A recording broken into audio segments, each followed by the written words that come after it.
grab me a beer and grab him a coke. We about to sit for an hour, bullshit and tell jokes. And please don't mix it up, cause he done sobered up. Brandon T Comedy on your social media feeds. And Brandon Taz if it's your ex drinking buddy. Brandon Taz if it's your ex drinking buddy. Brandon Taz if it's your ex drinking buddy. Brandon Taz if it's your ex drinking buddy. What's up, everybody? Welcome into another edition of Brennan Tassif is your ex-drinking buddy. I'm your host, Brennan Tassif. If you're new to the show, I'm going to give you a quick rundown of the show. It used to be everyone's favorite drinking buddy. It was my favorite thing to do, hang out with friends, get drunk, do drugs, get in all sorts of trouble, talk shit, and reminisce about crazy old stories. I'm sober now, but that is still one of my favorite things to do, hang out with people, reminisce about the good old crazy days. Most weeks I will be joined by a guest. This week is no exception. All the way from New York City, comedian Torey Cole. Hey, thank you for that intro. That was beautiful. Was it? I'm trying to match your energy. I need a better matching energy. Last night I had a set at Broadway, and after Troy Bond was like, you gotta bring it up, man. Like, oh, you were just down the whole. Yeah, and as he's saying this to me, these two audience members walk out and they're like, yeah. And I'm like, what? Yeah. Yeah, I was like, oh shit. Okay. Like, this is like not only a sign from like my friend, but then it's like the universe sent these two women up the stairs. To be like, hey, double down pick it up a little. That. Pick it up a little. So then luckily I could redeem myself on the 11 and I was full, like, wild now. Cranked but it. I'm catching myself, like, just as you did that, I was kind of like, oh, okay, this is too much. Yeah. I was scared of it. I was like, okay, match the energy. See, that's my natural state. My natural state is, we were just talking about this before we turned the mics on, but my natural state is high intensity. Like, let's go. Thank you so much for coming on. Of course. We've been trying to do this for 6 months, only because when I first moved here, I met you at an open mic. And it was the very first mic I went to, you and Jimmy. And I was like, comedy in New York's going to be so easy. I'm meeting like real comedians at open mics. Like, this is fun. And then for months, that never happened again. It was like a flash in the pan, like super cool thing. Because you guys were both working comedians who just happened to be at that open mic. And I thought that's how every open mic was going to be. And that is not the case. But plug everything up front. Plug your Instagram, social media, any dates you have coming up. This will come out on the 28th. So Yeah. At Torey Cole, Torey, because I'm special, Cole.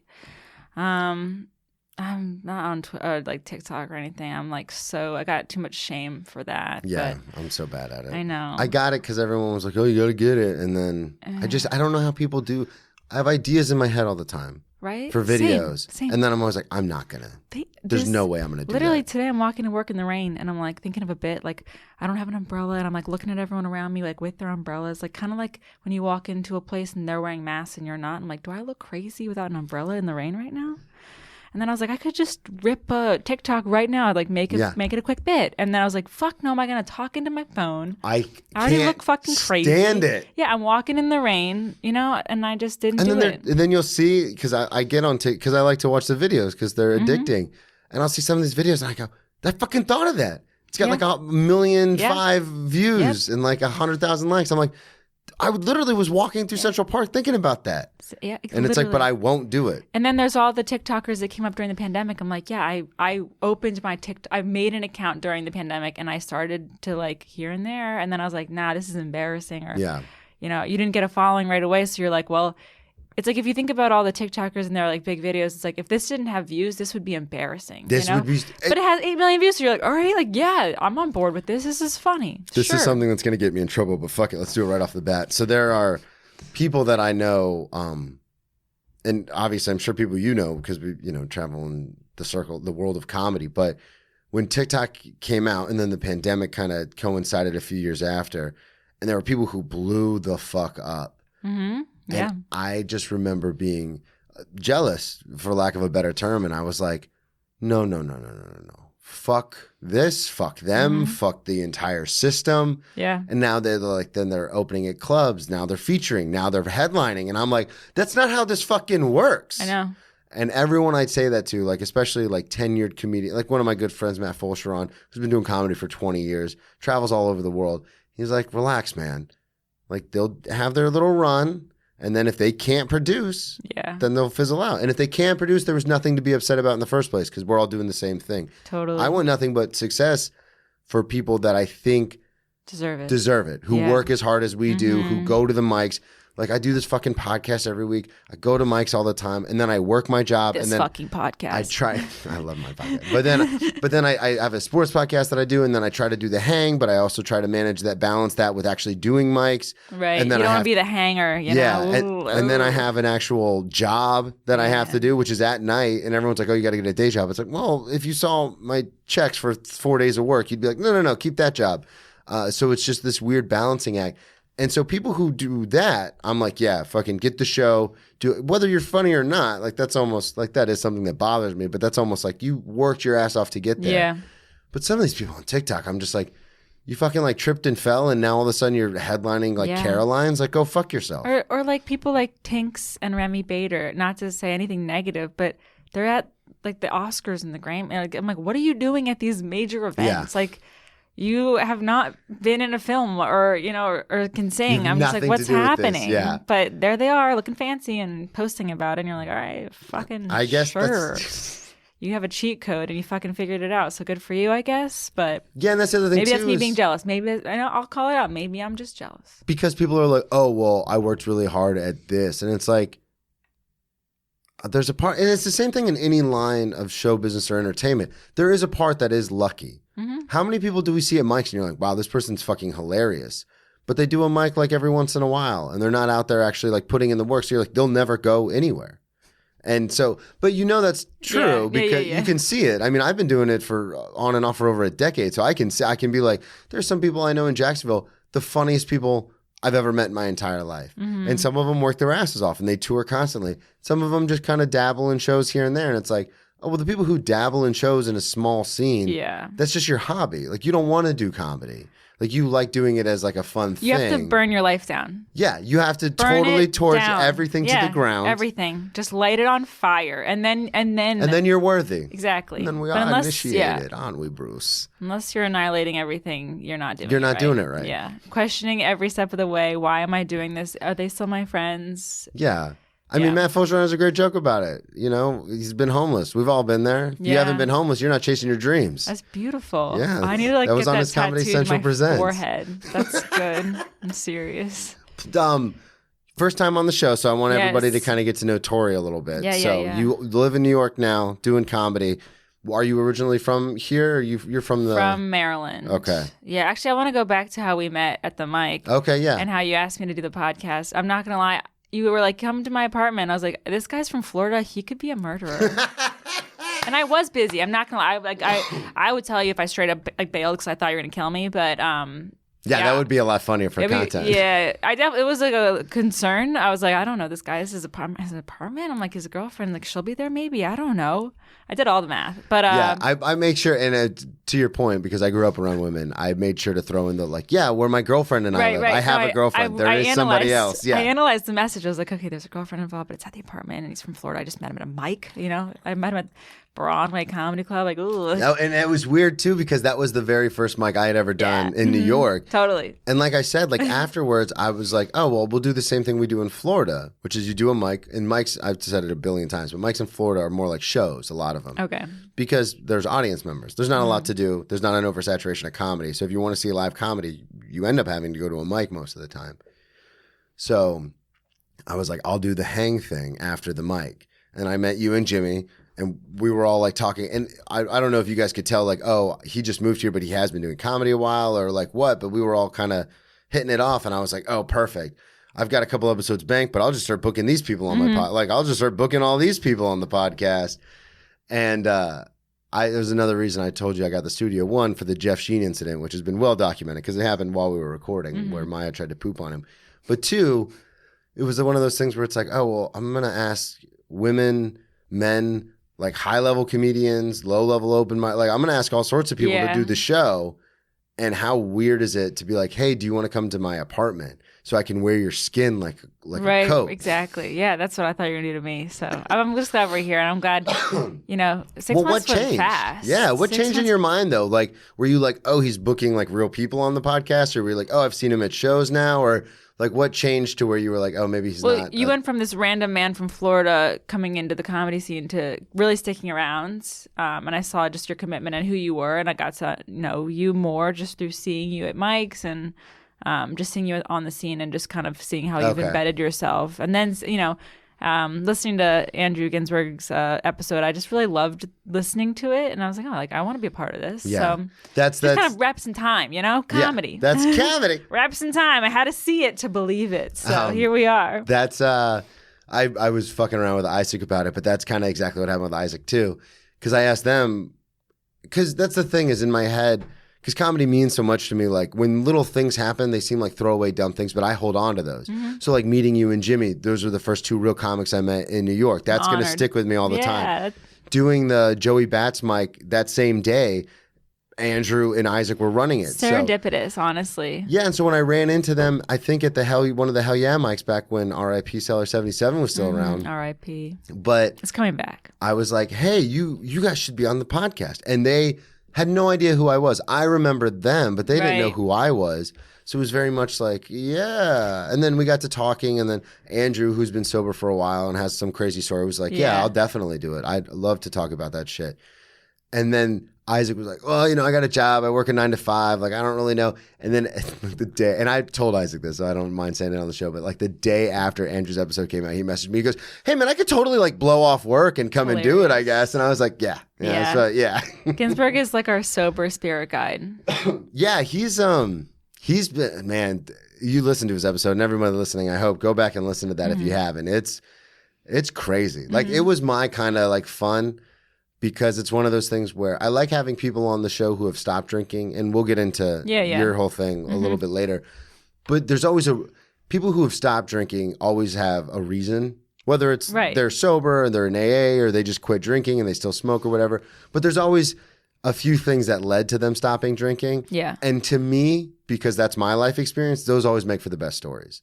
Like I'll have people on and I got nothing against, like, yeah, I got really drunk and woke up in, like, my neighbor's yard. Like, those are fun stories. But I spent $26,000 in 28 days in Daytona, like, doing coke and blowing through. So, but it's one of those things where it's like, that's a story. Yeah, like, come on. Totally. But I'm you like, have some stories that you wanted to share. Some stories, and the reason I bring that up is because you are... have not had a drink in a couple of weeks. 17 days. There you go. Who's counting? Who's counting? Not me. So that means we're in for a treat of some good stories because anybody who says I got a little too out of control and had to put it down, even if it's for a month, 2 months, a year, that means they got some ammo in the tank. So take us back from Maryland. From Maryland. And when did you start doing stand-up? I think I said, when did you start drinking? I'm like, no. Start doing stand-up. I, not that long ago, honestly. I started in 2019. Okay. And it all started because my friend asked me to be her maid of honor. Mm-hmm. And that was like during the time when like YouTube videos were blowing up with like the maid of honors like doing this stupid dance and like they would get like 1 million views on YouTube. Those, and I'm like, I'm going to fucking blow this out of the water. I'm going to give the best speech So you weren't doing, were you in any sort of entertainment? Absolutely not. So you were just like, I was just a regular gal working a marketing job. But you're like, I'm going to fucking blow this YouTube shit up. Yeah. I was like I'm going to show all of you how to do YouTube. I was like, she asked me to be her maid of honor. I was like, I'm going to just tear the place down. Yeah. So you had something in you where it's like. I was like, I can do this. And then, and I just, my job, I had to present to like car dealers. So I already kind of pulled the layer off of public speaking, which I did a public speaking class in college. And to get through it, I drank. I would fill my water bottle up with orange juice and vodka. I'd be hammered by 9:30 in the morning on a Tuesday. Fuck yeah. Rip through my speech and then get it done. And then I remember my mom being like, hey, how's public speaking going? I know you were so scared at that class. And I was like, oh, it's fine. So originally you were obviously you were Horrified. so scared that you had to get wasted. Hammered. Absolutely shithouse. Just like tottering up in front of my classmates. Well, let's go. Okay, so we're going to go. Oh, yeah, I'm going on a rabbit hole, but... No. We're going to skip. Let's put the stand-up thing on hold. Let's go chronologically. So take it back. Chronologically, okay. So we'll actually start to where you first said that. Hey, it's Mateo Lee. We'll go back to where you first said that. So you said... Sorry, I'm being a simp right now. Hey! Gotham Podcast Studio. You never know who's going to be around. You never know. Goals and dreams. We'll be there one day. Emma's in the other studio.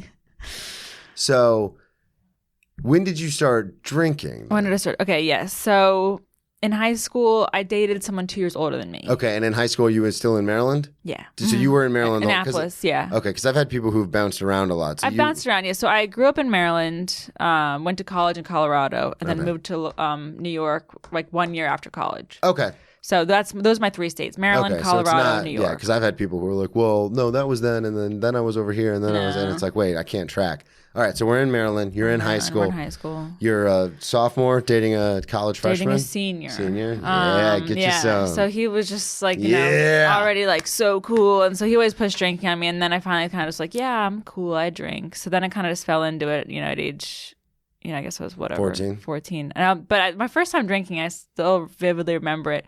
This is epic. I got hammered on 99 bananas. I remember 99 bananas. I got hammered on 99 bananas my first time. I think it's the best starter pack. 99 bananas, and I think it was like 99 watermelon or 99 melon There's or an apple. Yeah. Maybe it was apple. Apple was another classic. Yeah. But you're like, wow, this tastes great. And then suddenly you're like, why do I feel so silly? For those of you listening, I don't even think it's around anymore. Probably not, because it's poisoning children from like since 2000. But that should be their slogan.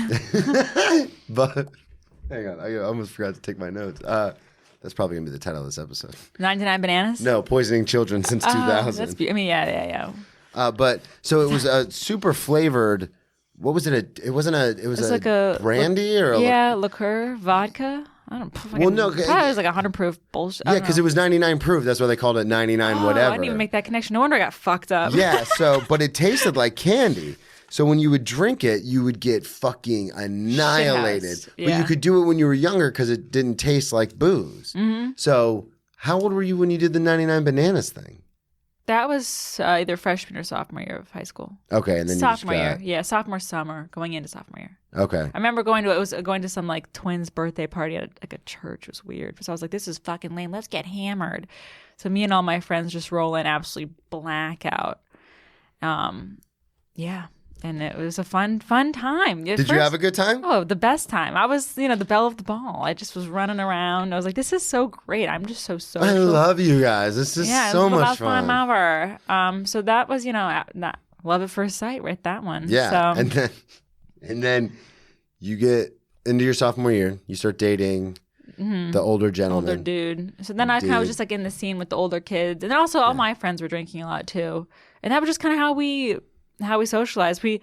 My guy friend stole a like one of the big Gatorade water coolers from the gym, our school gym, and we would make what do we call it? Hunch punch? Jungle juice. Jungle juice. It's hunch punch or jungle juice. Yeah, jungle juice. It's all the same. Yeah, with Rickaloff, like 4 handles of Rickaloff, like 2 powders of Kool-Aid, and then some Sprite. Throw in some Sprite, maybe some Fresca. Yeah, no fruit. We weren't that fancy. Oh, we used to throw fruit in the South. And and it said like my high school like lacrosse on it, which was even better, or like Severn Athletics. And then that was just at every party. My friend Mike, he was always in charge of it. He brought the cooler, he brought the Kool-Aid, and it was just how we bonded. Really, it just was at the core of what we did at every party. And I had a friend that lived by the school, and she had this gnarly basement. Just dirty basement, and we would just flock there, and it was just us and our jungle juice. I mean, those are some of my favorite memories. Yeah, and that's the thing is, and it's a bit I do on stage, but people talk about like all the time, like, oh, my worst day sober is better than my best day drunk, and I go, you're a fucking loser. Like I had great days drunk. Oh, the best times. Yeah, and those are some of the things you look back on, like when You're wild and free. Going back to my high school moments here. Yeah, I gotta pull myself back to reality. I'm in that basement right now. I'm back. We're good. Torey's here. I was cool once. I live. God, I'm a loser. I think I peaked in high school. I gotta fucking figure that one out. Oh my God. So then you start drinking regularly, and then what happens? Do you get in any sort of trouble? Or you just do it on the weekends, or?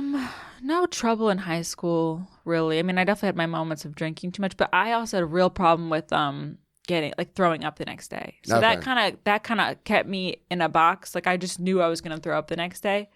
I'll never forget. I got kicked out of a Wiz Khalifa concert. Mac Miller, Wiz Khalifa. I fell asleep on the bathroom floor in Baltimore, in this like dirty Baltimore venue. So how old were you when this happened? I was a senior this time. But I'll never. Are you still with the older guy? No, that was over then. You said it was such a disdain and sadness. Well, I'm like trying to unpack a lot with that. It was like my longest relationship I've ever had, which is terrible. It was like 2 years. And like, I'm like, as I get older, I'm like, I used to be like, haha, like young love. Like I was so stupid to think I ever felt like that. And then now I'm like, oh my God, like I haven't had a serious relationship since then. And I think it really fucked me up, but everything's fine. I'm good. Everything's fine. But yeah, that's probably why you're hearing in that. No, but yeah, no, I was peeled off the floor in a... Yeah, by two like giant bouncers, and they're like, "Get the fuck up and get out of here!" And they like tossed me out, and I ended up like just spending the rest of the concert at a McDonald's with some friends. But that was just, it was Taylor Gang and Die. Remember Taylor Gang or Die was like Wiz Khalifa's saying. Yeah. So we like our inside joke was Taylor Gang and Die because we all died at that concert. But that was like unusual for us. Like our friend's dad, who like.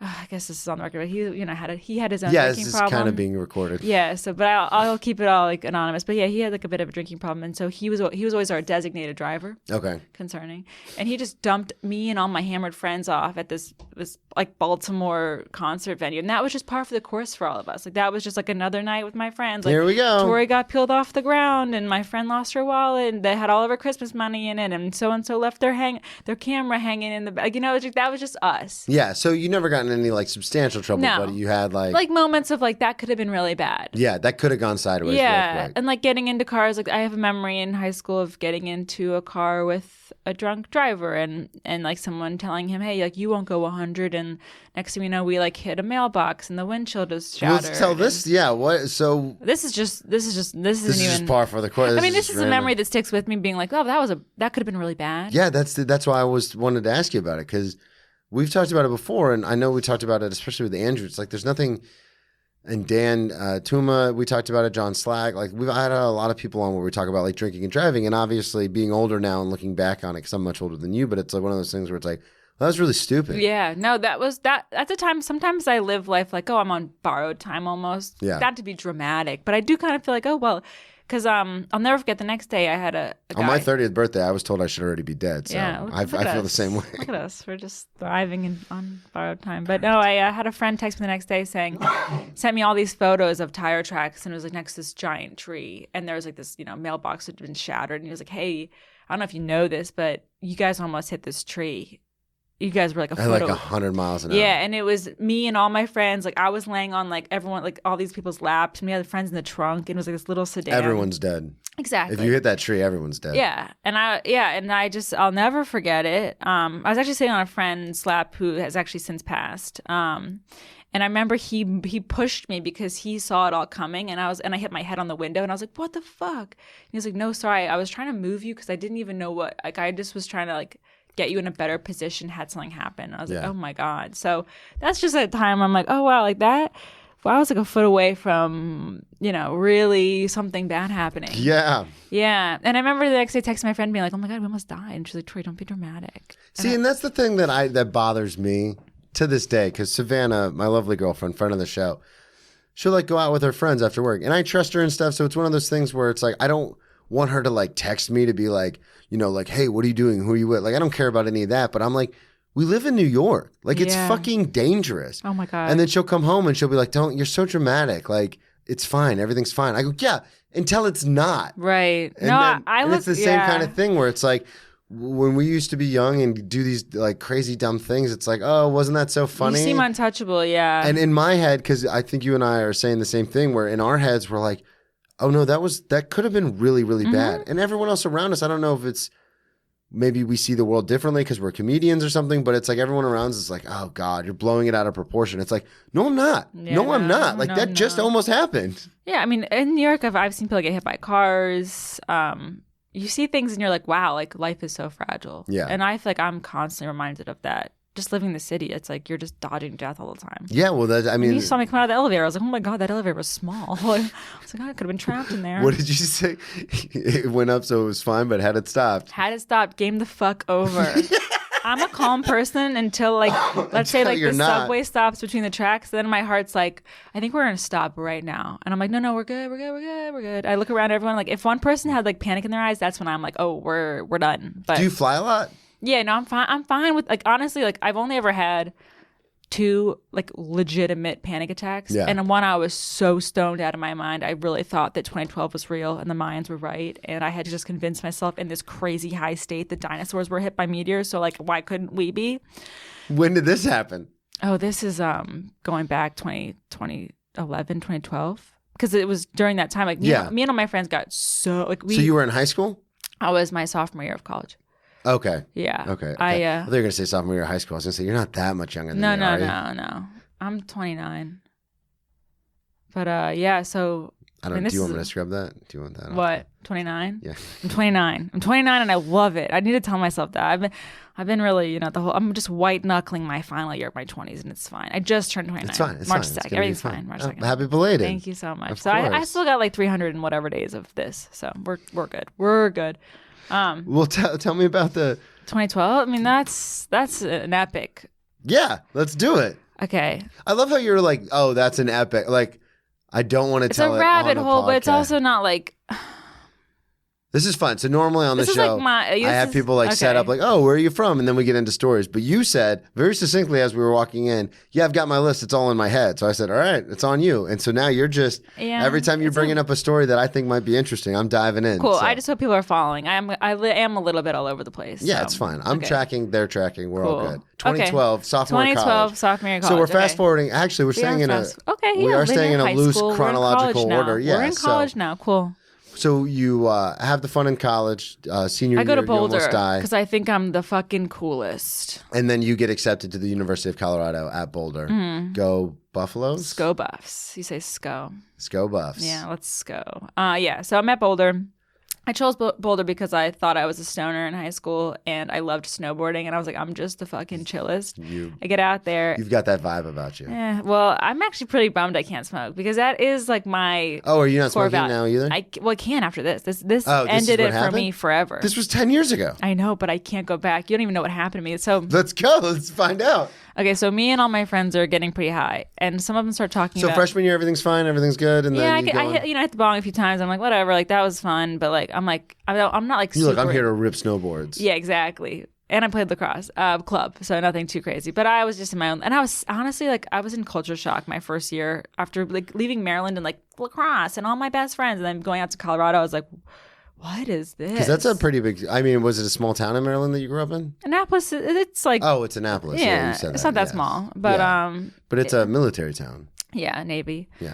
But yeah, so Was your dad in the Navy? no, Oh. my grandfather was, I think. And you guys just never left Annapolis. Yeah, no, yeah. My mom grew up in Baltimore. My dad grew up in. Be more careful. Is that what they say? Yeah, Baltimore. Be more. Oh, Be yeah. more careful. Damn. Oh my God, I've got some blackout stories in Baltimore. Let's go. Sorry. To Colorado. We're in Okay. Colorado. We're in Colorado. This isn't a drinking story, but I was I was home for the summer. Okay. I was about to go back out to Colorado, and For your sophomore year. for my sophomore year. And me and all my friends are hanging out and we're getting really stoned. We're talking about the Mayans, how they predicted that 2012 that was going to be the end of the world. Yeah, there was the whole movie. There was Yeah. the whole thing. Yeah. And so we're all like really convincing ourselves like shit, like people really think this is real. And like maybe it is. And they're talking about how since people think it's going to be real, they're going to just like start like the purge, you know, like they're Yeah. going to be like, well, you know, if this is all ending, like I'm just going to shoot everyone. And like this is when the guns were like, you know, they're obviously still very much a problem, but like that was like When they were loosey-goosey with Yeah. the loss. yeah, and like you know, Virginia Tech was still like kind Oh, of yeah. raw, and also you could have a gun on campus at Colorado. That Of was course like, you could. yeah, exactly. Yeah, it's Colorado. Exactly. So I'm thinking I'm gonna go back to Colorado. I'm gonna be shot. You know, in this conversation, I'm like, oh my God, everyone just is like the purge is happening, like the world's ending, like I'm gonna shoot everybody. So that's high me thinking. And then I go home and I'm like thinking that more weed is gonna solve my concerns. So me and my friend roll 2 joints each. So you've been smoking all day. Smoking all day. Go Now you're home. back home in my Annapolis, backyard. yeah.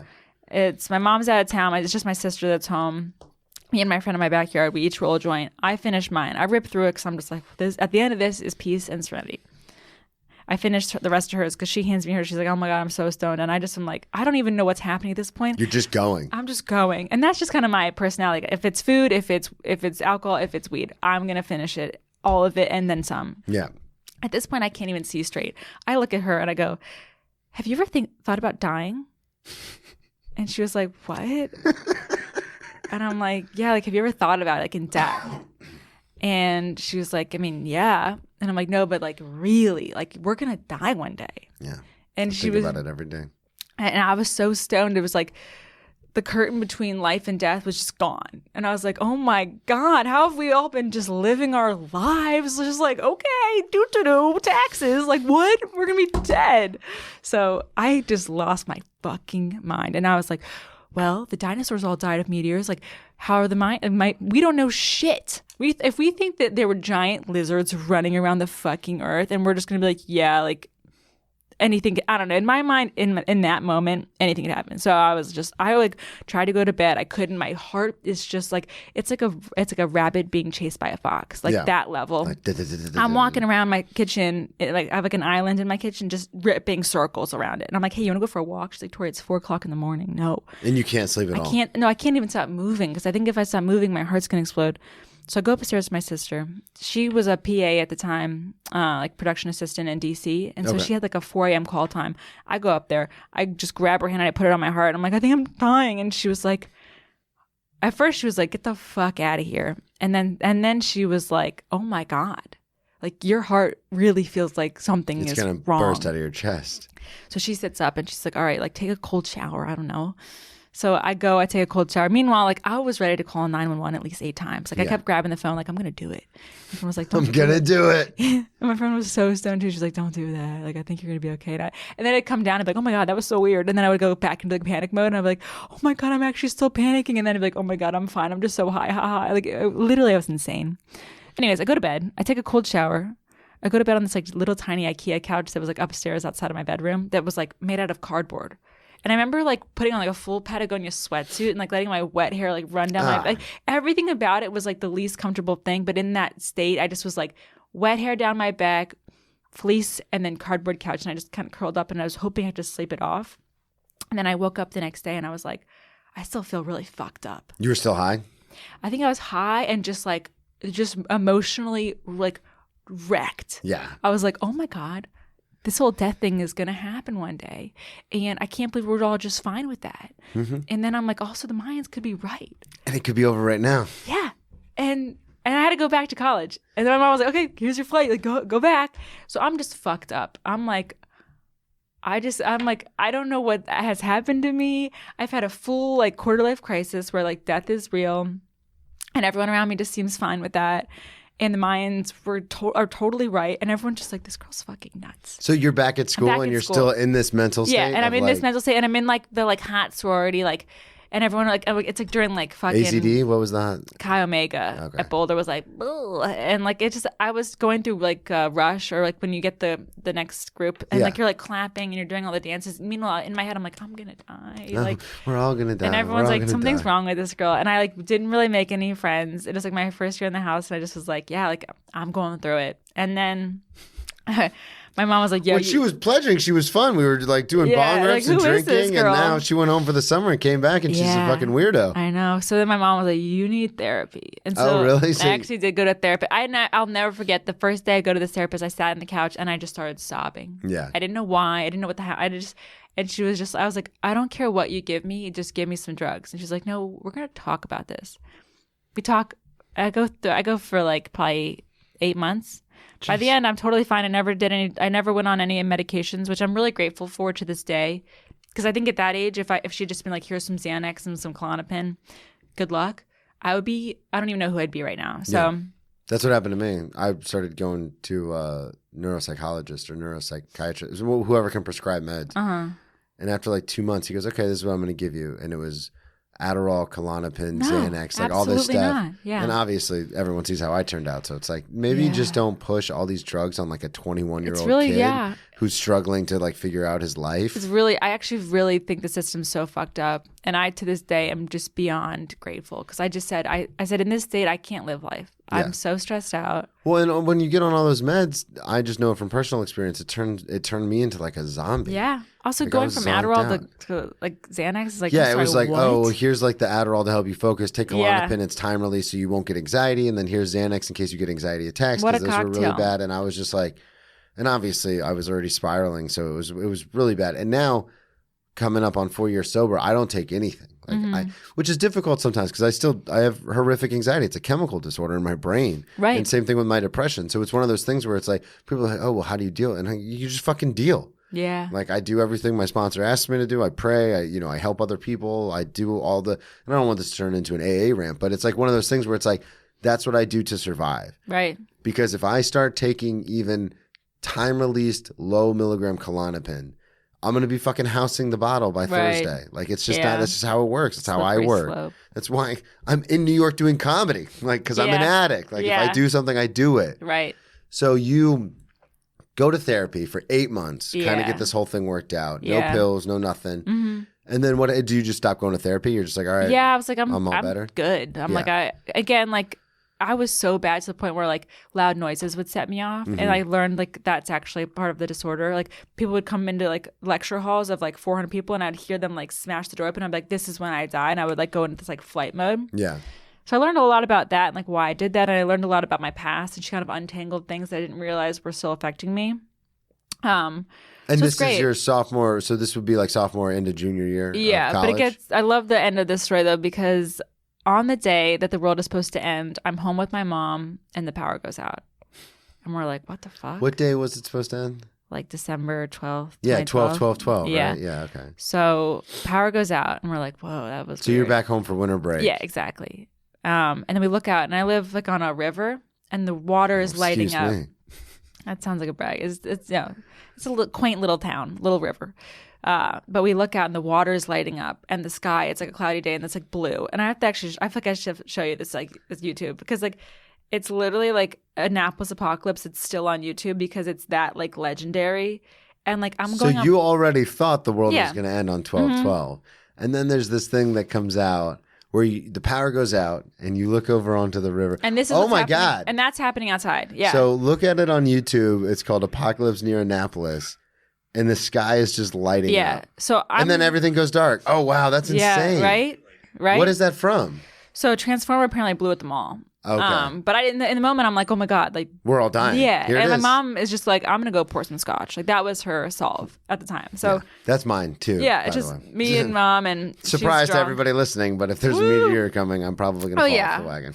No, that's I think that's a fair time to go back. But yeah, so that's how the story ends. But then everything was fine. And yeah, here we are. It's interesting because I thought I just sounded insane, but whatever. No, you didn't. This is really good because this is something that I've experienced too in my life where it's one of those things where it's funny because in the moment, sometimes these things, like you said, like someone slams the door and you're like, this is it. This is when I die. Mm-hmm. And then it doesn't.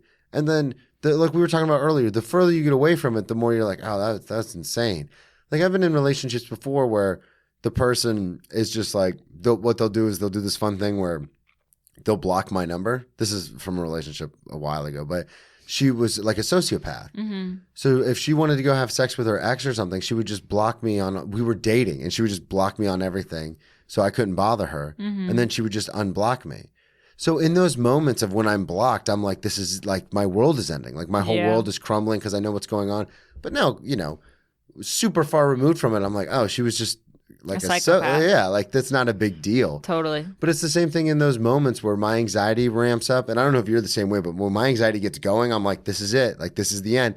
And then it isn't. And then everything kind of works out. And then the emotional hangover the next day of like, oh, my body was like ready for this to be it. Mm-hmm. And now it wasn't. So I'm like exhausted and just tired and like just feel like shit. And I'll be like, I didn't drink, I didn't do anything, but I still feel like so run down because your body gets so hyped up. Like, here we go. Yeah, it's ready. And then nothing happens. And then it's like, oh, I guess we're not dying today. Wah, wah. Next time. So when did you take this class, the public speaking class? What year was that in college? Okay, public speaking class. That was my sophomore year. Okay, perfect. Mm-hmm. I was hoping you were going to say sophomore year. So that was when I was living in the house. So yeah, I wake up and I was living in. So you're going to therapy. You're living in the sorority house. Yeah. You're in this mentally kind of disjointed state of everything's fine one day, but then the next day it's like, oh, what are we doing all this for? We're all going to die. A little bit. I mean, it was really just getting through my anxiety from that initial weed-induced panic attack.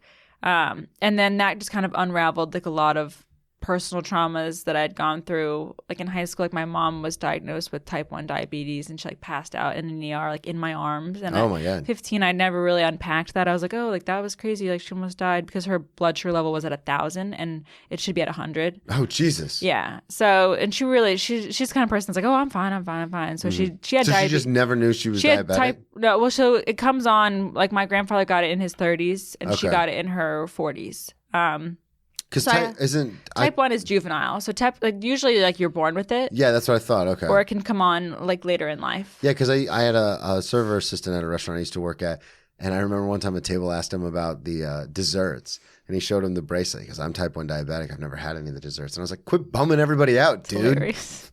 But it was so funny in the moment. Yeah. Because he's like, I don't eat sugar. I'm type 1 Yeah. diabetic. So I always thought type 1 was like the one that you've had since you were a kid. Yeah, I mean, typically that is the case, but it can just hit Just- you randomly. okay. Like Like if allergies you're really have stressed sometimes. out, like Allergies can yeah, come in exactly. later in life, and you're like, I'm kind of like on the a little bit on the defensive if I will get it because my grandfather, my mom, and I'm like genetically very much like them. Like I look like them, and Oh, I have okay. like similar health issues. Do and you stuff. do you eat clean or do you eat like a comic? Such a good question. Like not, and most of the times I do, but then like if I, like when I'm drinking, I'm just a wild animal. Yeah, drunchies. You get the drunk no, munchies. like next level. Like just my friends have like pulled me away from cake at You weddings. showed me. Like, I was gonna say you showed me that picture. Yeah, like Which that's we're gonna me. get to. That's gonna be the last story we man. tell. So yeah. So anyways, Sophomore in college. so I was unpacking a lot of trauma from the past during that therapy, and where was I going with that? drinking, public Drinking. speaking. Public speaking. So you were in the class, in the and class, then because we were talking about you, so you were a sophomore. You're living in the house, living in the house, and at the time you're going to therapy. Yeah. trying to unpack everything. unpack all that. That was But then you also have this public speaking class that you're now taking. Yes. So you're just waking up in the morning, and for breakfast you're making just getting hammered. Yeah. So what was that contradictory in your head at all? Did that like counteract? Like, hey, I'm going to therapy. I'm trying to be better. And Never then, like, thought twice about drinking. boom, Never. my thought- girl. Yeah. There we go. Never, ever. I was like, it was totally. Also, like at Boulder was like the time during like I'm Schmacked, which was like really big, and like it was all about just like getting absolutely hammered Yeah. and like. Yeah, I would fill up a solo cup with Burnett's and like just totter around a party like it was just like this is mine, and I would get bottles of Svedka like like like and me and my friend would split them and we wouldn't share it because we'd be like no this is only mine and Chandler's, like we're doing a bottle night. We called it a bottle night and we would split it and we like literally drugged ourselves, like it was our move, like Yeah. what? So I used to call it. Everyone used to make fun of me. So after I left football, because all my concussions, and I was basically, I was done with football. I couldn't play anymore. So then I was like, well, where am I going to put all this crazy addictive energy into? So I put it into partying and drinking and drugs. So I used to get a backpack and I would put a 2-liter bottle of Diet Coke in there or Mountain Dew or whatever I was drinking. And then a handle of, at first it was Captain Morgan, but then once that stopped working, I would switch to Sailor Jerry later on. And I would have that in my backpack. like a Camelback. No, like a regular backpack. Oh, okay, 2-liter okay. and a handle in the backpack. And then I would just show up to parties and like be like, no, this is mine. Like, this is mine. Yeah. And then if people want to do like a shot or something, I'll dole it share. out. But this is mine. Wow. And then you guys have your stuff. Because especially a lot of times in college parties, it's like it's all beer, and I never drank beer. I hated beer because I just wanted to get fucked up. Right. I wanted my anxiety and depression to go away. I don't want to hang out with you guys and sip beer. Like, I want this gone. The quickest way to do that is shots. Yeah. So I would just walk around, and people would make fun of me all the time because I couldn't drive either because I had my first DUI. So I literally walk up to parties with my backpack, start pouring myself a drink, hang out, and then when I was ready to go, just Irish goodbye, you wouldn't see Brennan again, and I just vanished. Damn. So, but you Like guys the did the same drunk thing. You Nighthawk. guys would just Yeah. you'd show up with your bottle nights, and then how long did that last? Like all through college? Yeah. Oh, yeah. And it continued on when I moved to New York. Okay, so let's talk And about that. Probably until like last week, honestly. Just kidding. Well, 17 days ago. I've grown up so much. So you finished school. You majored in Finished school. marketing? Yeah, marketing, communications, and journalism. Okay. Like, advertising. And then you decided like you want to move to the city. Was New York always on top of mind, or how'd that happen? My sister lived here she's been here for 10 years. She's still here. Okay, so she was doing this. This the same sister who was doing PA stuff. Or? Yeah. Okay. And my mom lived here in the 80s, so it kind of felt like a rite of passage. Like that's like how we The Cole girls, yeah. Exactly. But I also was afraid of New York. I was like, I'm going to die in the subway. Like I just rode off New York because I was like, We talked about 2012. yeah. I mean, I clearly have some anxieties, but and I was in Boulder. I was like chilling. I was skiing. I was just happy out there, but I couldn't get hired. Were you still ripping snowboards? Yeah, I stayed out there for a year because you couldn't pull me out of there. I was like, oh, this is my life now. Like, I'm gonna get a dog, and I was working at like a pretty good ad agency on the American Airlines account, like doing advertising for them. And Okay. but then that was like a really intense internship program, and they were like, okay, like thanks interns, and we're like, wait, what? Like we thought we were getting hired, and like no, we can't afford you right now. So then I was job searching, and no one hired me. So I was like, I guess I'll look in New York. And then Yeah, because this is like the number one place Mecca for the advertising. world. Yeah. So then I landed a job at McGarry Bowen, which is a pretty big agency, on the United Airlines account. So you're back on United. Yeah. Well, I was doing Well, you're American American, Airlines, and and then now- it was a okay. very seamless transition because of that. Yeah, so you're back on airlines. Speaking of this, I call this phase of my life the year I became proficient in drinking rosé, because my entire team was alcoholics. Like, my one boss was Australian, and my very first day of work, I sit down at my desk and I look up, and he pulls whiskey out of a drawer and pours it into his coffee, and he goes, shh. And that was Are my you first still with day. this company? No. Okay, thank God. I blacked out so much at work. It was actually really intense. Like, all we would do, we would He was a leave- real loose unit, as Julian Baraney says. Yeah, that's what he Baraney. says. Yeah. He that was the title of his episode. He Oh. said, apparently in Australia, when someone's crazy, Loose unit. the loose unit, mate. That's Yeah, a hilarious. real loose unit. That's hilarious. Yeah. It's a good accent. Thank you. I was actually the voice of the first Outback I ever worked at. When you would call and hear, "G'day, thanks for calling Outback Steakhouse 225 Coastline Drive." That was me. Wow. Yeah. I never called that one. But well, why It would was you? you. It's Palm Coast. That's That's in Florida. that's but- hilarious. All right. Getting on to that. Anyways, So your yeah. first, My your first first job, boss in New York was an Australian. alcoholic. booze We drank bag. every week was a boozy lunch here. You know, we also went to that. But that's really the dream, right? You're coming out of college. You're That's what I 22, thought. 23. Yeah, and it you're was like, so fun. But I'm also this like is Mad fat. Men. I'm like getting fat and like kind of like lost and There's sad. a hard FAT into the mic. Fat. You I'm sound bringing like that word back. You were like, I was gaining weight. Or you go, I was getting fat. I was getting You fat. leaned right into the mic. Fat. No, I didn't have a neck. Like I was drinking gross. so much wine at work, and like That's sugar. You got to watch the diabetes too. I know. Believe me. It's all coming together. Yeah. But anyway, so that was that, and then So this is your first year in New York. first year in New York. And were you going out and like partying Oh, and making yeah. good money and living in No, Soho? I'm and, making like, $37,000 as an assistant account executive. I'm making $0. That's nothing in New I'm York. poor. I'm drunk. I'm lost. But I'm Where are you having the living? best time. I was living in the Lower East Side. Okay, so you're in Manhattan. Yeah, and That's- I'm I always loving tell- it. Like I always tell people when they first moved, like I know because I've been here for 6 months, but that was our whole thing. Was like, if we're gonna move to the city, we're gonna spend at least the first year in Manhattan. Like you gotta stay. Mm-hmm. And now that we have our apartment and it's going real well, I was like, actually, I don't think we're gonna leave this. yeah, you unless got to they- give it a good run. Unless they jack up the rent like astronomically, like we're staying right here. Totally. Yeah. So No, Lower East Side. Lower East And you're Side. not. What year is this? 2017. 2016. Okay. And I honestly look back on these years and I like can't help but smile. Like I was a mess. I was making no money. It was a shit house. Like I just like my job was weird. Like everything was bad, but it was the best. Yeah. You know, like I walked to and from work every day. It was 3 miles Oh, because wow. I was afraid of the subway and I was poor. So I was like, fuck it, I'll walk like a savage animal. Like I would show up at work sweaty like a kid at Yeah. recess, like just gross. Got to get off that And I would, like- that wine weight. Yeah, and I would like make like coffee at my desk in my little French press because I was like too poor to buy coffee. Everyone was just like, "This girl needs so much help," and I did, but it was the best. Yeah. I look back at the time and like that was And it's interesting best. you say that because I bring this up a lot, but there are so many people just in this country alone where they'll never do that. It's weird because Yeah. we live in New York now, so it's different. And this is to everybody listening who even thinks about moving to a bigger city. Like, just do it. yeah, Just don't even think twice. Just go. Because I remember talking to my grandmother about moving to New York, and she's like, "Oh, I've never been." And I'm like, "You're almost literally." She's almost 100 years old. I go, "How Wow. have you been alive this long, and you've never gone to what was recognized for a very long time as one of the greatest cities in the world?" Mm-hmm. Like you've lived an hour and a half flight away. Like how have you never been there? yeah, And it's interesting because you're like, yeah, you know, I was broke, I was walking, but it's like no one can ever take that away. If you move back to Annapolis tomorrow, you're still going to be the person who went and lived in New York. And not a lot of people can say, I mean, there's a lot of people here, but you know, in the grand scheme of the country, not a lot of people can say that. And I only bring that up because it's one of those things where it doesn't matter how shitty things can be, we're still doing it. Yeah. That's why I always tell people, like, even if I go to an open mic and it's 4 comics and no one's paying attention, I do real material I know works and it bombs because no one's watching.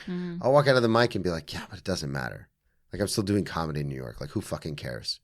Totally. So, I don't know. That's a really beautiful and fresh perspective because I feel like, being here, coming up on 7 years, like, I lose that. And I'm like, oh, yeah, like, I'm here, like, but I'm not, where I want to be because no one ever is. But thank you for saying that. It's really... Yeah. Well, it's just one of those things where...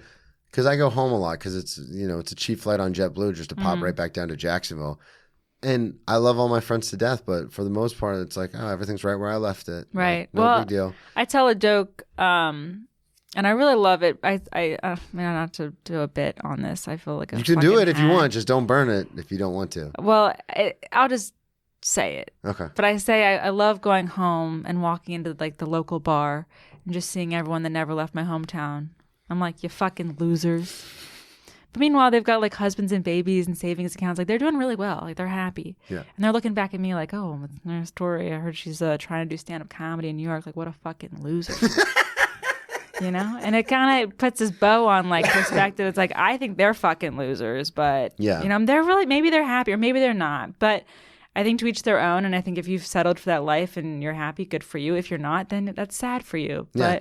But they could also look at me being like, what a fucking lunatic. Yeah.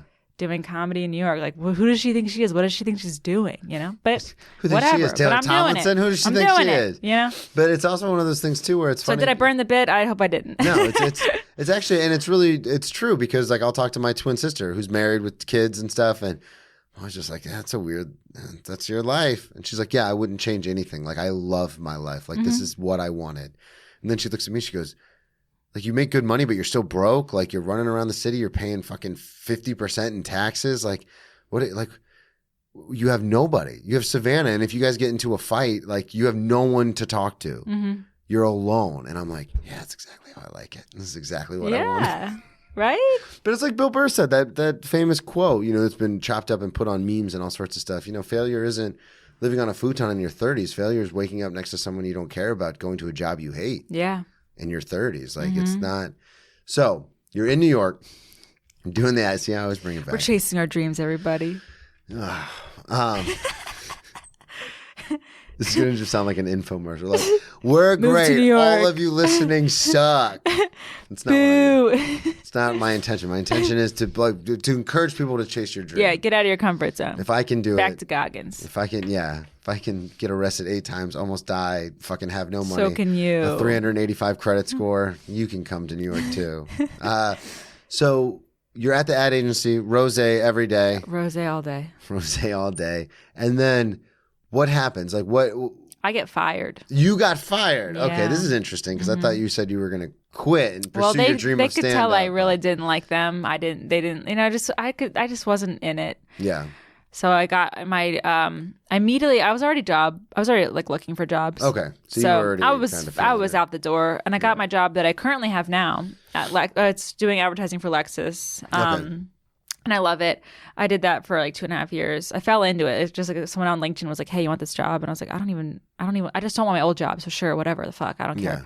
And I ended up loving that job. But then 2.5 years in, someone was like, "Hey, you should really push yourself and get a better job." So I was like, "Sure, yeah, I'll do that." So I went to this marketing job that paid a lot of money, but I was miserable.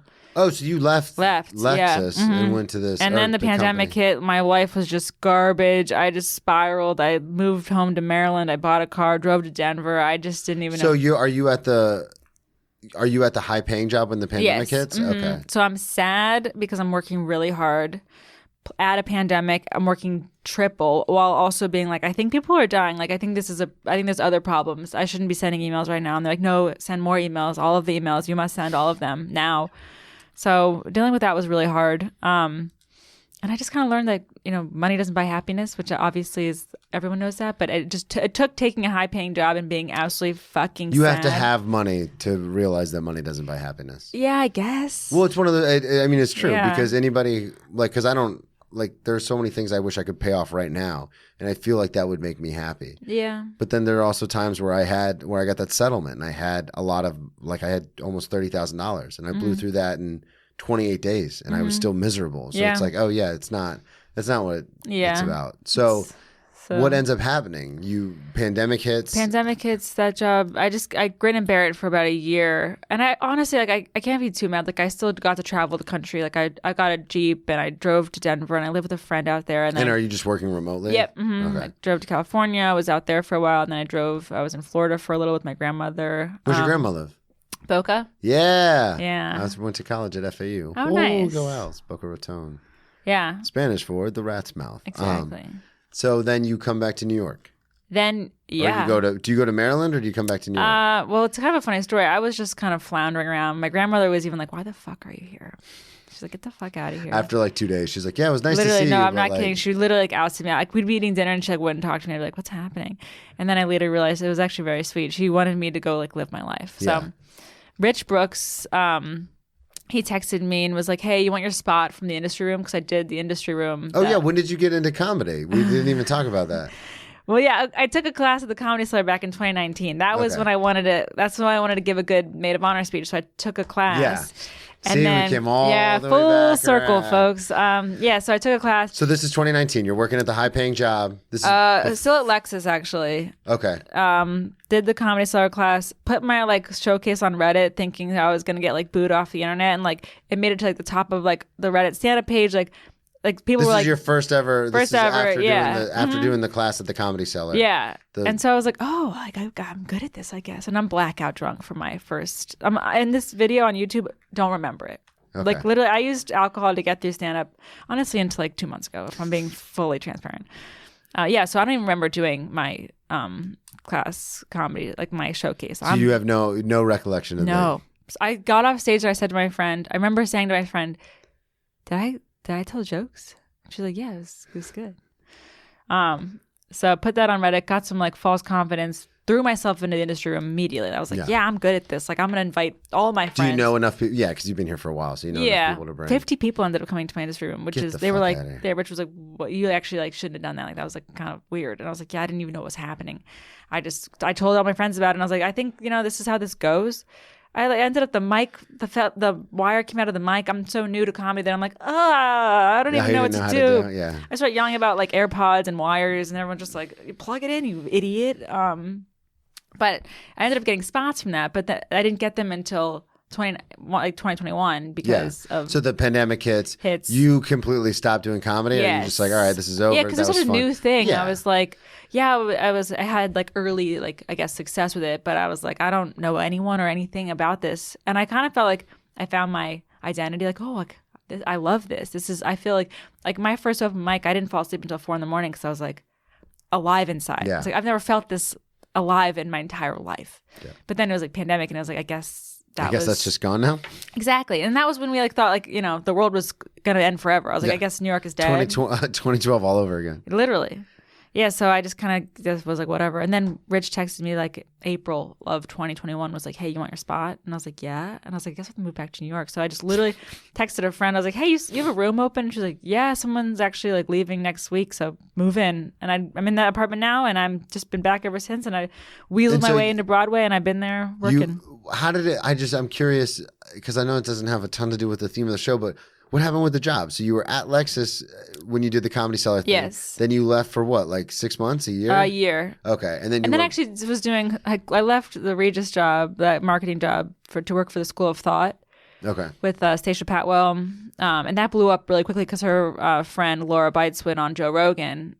So she and I had done her program with her, and so she was like, she just needed help because she blew up overnight. So I quit my like corporate marketing job to do the School of Thought. Job? Mm-hmm. Okay. To do School of Thought.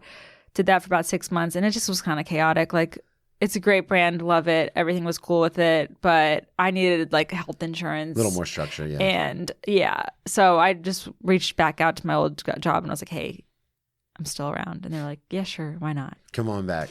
So I'm home. Feels good. Feels like my life is kind of falling back into place. I've got health insurance, which is really beautiful. I don't even have health insurance. Oh yeah, well, I went to the ER without it, and that's been really fun. Yeah, that's so what really I did fun. When I had all my hospital visits when I was much younger. I just waited, and then after about 7 years of no contact, I disputed them, and they all fell off. So I should just not pay these. No. You should pay. You should be on top of it. But I'm just saying, if you have a traumatic experience and then all of a sudden you just are a ghost for 10 years because you can't get your life together. Got it. A lot of that stuff just goes away. Okay. Good to know. I'll just ignore our problems until they're gone. Yeah, exactly. Right. So That's how it speaking works. of, we've got about 5-10 minutes left. Shit, I want to okay, get into the. Yeah. So you don't drink anymore. Well, it's been 17 days. So. And we're gonna for right now you haven't had a drink. I would like to think I'm this is me now. I'd like to think that I have a wedding coming up. So we'll see. Yeah. And that's so when I decided to go sober is because of the Bachelorette. And Let's talk about it. So this is in Dallas, Texas. Yes. Honestly, it's not that bad. The story's Well, not. the picture you sent me was I've got kinda fun. way better stories, but this is what led to you not drinking This at is the true. moment. So I Okay, wanted to hear about this. yes. So bachelorette party, Dallas, Bachelorette, Texas. Dallas. What happened? I'm just drinking wine like water, which is what I do anyways. But recently this has been a pattern as patterns typically happen with addicts. So I was at a wedding in February. I blacked out and I texted the last person I dated, and I kind of just like unpacked some of my feelings from that relationship. But it was like nonsense and just kind of chaotic. And I read it the next day and I was like, oh my God, like I sound absolutely insane. And I reached out and I was like, hey, if you don't mind just deleting that thread, like, haha, that was weird. I was just really drunk. And then end scene there. And then it happens again. The Bachelorette rolls around. I'm blackout drunk. I'm eating everything. Like, I'm just being a wild animal. Like, people had to like take chips away from me. The picture you sent me is going to be the cover art for the show. Really? Oh my God. No, I mean, it won't be. It could be. Honestly, it's funny. Just run it by me and then I'll give it the green light. I look so ugly. People look at that photo. Like, I've been showing it around. It doesn't look like you. It doesn't. They go, that doesn't look like you. I'm like, I'm so drunk. My face structure It looks like different. when you see an animal, like, and you startle them with the flash, and they're like, ah! Yeah. That's what it looks like. Is it which one? The chip one? Yeah, when you're like this. It's pretty funny. Yeah, it's hilarious. Fine, sure, we'll do it. I'll send it all to you. Okay, cool. But anyways.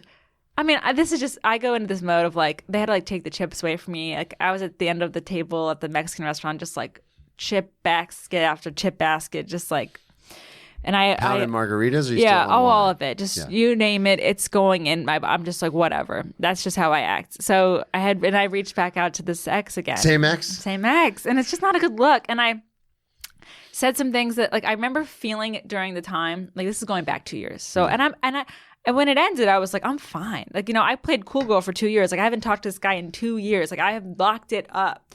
But then Pandora's box somehow got like wrenched open. Yeah, booze will do that. And then it got really wrenched open again. And I just looked at the text and I was like, the next day, and I'm like, I have to work on something. Like, this is bigger than, this isn't this guy. This is like, this is a Torey problem. Yeah, like I have to look inside, and I don't think if I drink alcohol again, I don't want this box to open back up because this is weird. I'm like, this isn't me. Like, so I'm like, I found a therapist, and I'm like, I'm just gonna be sober, and I'm gonna unpack some things, and then maybe like, then we'll see where it goes. Yeah, but right now, that's honestly texting my ex is what caused my sobriety.